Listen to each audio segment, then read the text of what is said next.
You all right? Yeah. What do you want to do? Don't mind. Do you ever eat or? Yeah, let's go to eat. Yeah. Terry has taken the gamble. He's asked Anna to meet him after work. What he doesn't know is that where they go and what they do may well influence whether she falls for him or not. Yeah, whatever. Just food. Love is not simply a chemical brew, and scientists are beginning to explore certain situations that propel us to fall in love. And it seems where there's danger, there's passion. They don't call it falling in love for nothing. When you fall in love, it's an intense emotional experience. And one of the things we've known for some time is that intense emotional experiences can be transferred from one to another. Fear, anger, joy, ecstasy, love are almost interchangeable depending on the circumstances in which you experience them.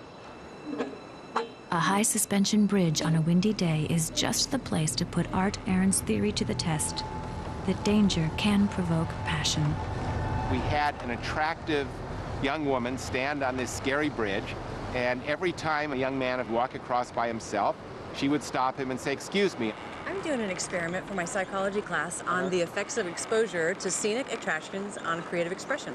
Would you mind filling out this questionnaire for me, please? Here's a pen. Almost all the men agreed to do it. After all, it was an attractive woman asking a man to do something. They didn't want to admit they were scared. And then I have a picture for you to look at. And I'd like for you to write a brief dramatic story based on this photograph. Okay. So the man would write the story, and when he was done, she'd say, Thank you. I appreciate your time. And I would love, I don't have a whole lot of time now, but I'd love to explain the experiment in more detail when I do have more time. So I'm going to give you my number, and then you can feel free to call me. It's at my hotel. Okay. So she would write her name and phone number on the edge of her little sheet, tear it off, and hand it to her. Great. Well, my name's Linda, so Okay. I hope you call me. Okay, Linda. Thanks. Thanks.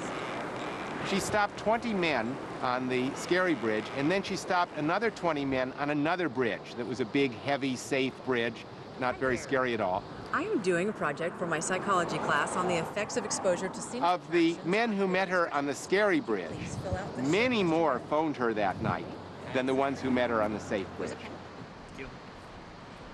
The other thing we did is we looked at the stories they wrote.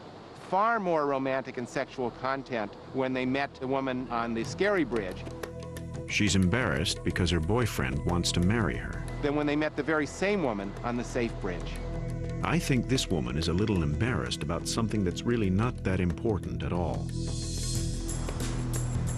Aaron believes that when our heart is pounding in our chest, we unconsciously look for the most attractive explanation.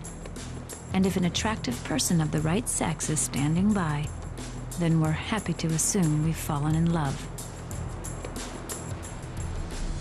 The question comes up, are we mistaking fear for love, or are we transforming fear into love?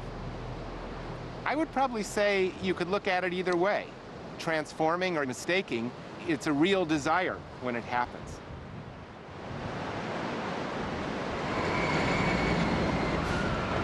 If you want someone to fall in love with you, bring them somewhere that's scary, that will stir them up.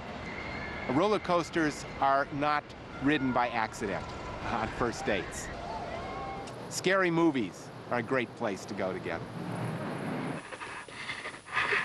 She's seen the curse of Frankenstein.